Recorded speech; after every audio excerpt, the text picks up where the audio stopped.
Okay, so ek sien hier by Vian. So Vian, vertel my van daai exercises gister wat jy hier gehad het. Met die bomme wat ontplof het en al daai goed. Ja, het was nie lekker nie. Was dit nie lekker nie? Maar dit was 'n goeie ervaring met die span, soos saam as vriende en broers soos hulle dit sê te wees. Ons probeer vinnig toughness bou. So dink jy 'n paar van daai manne het geskok geraak toe daai bom ontplof was so. Ja, nee. Ek en Rico het in die badkamer gaan wegkry.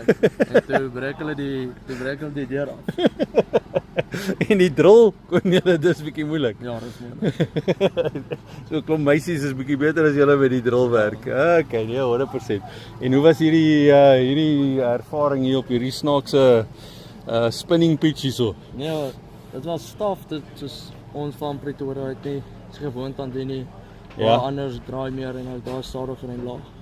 So 'n bietjie ander leermetode hierso, bietjie jol van spinning en 'n paar ander goed. En as jy bou, bietjie ander lengte of wat doen jy ont? Ek net meer voller aan die voller kant en net die pultjies hê.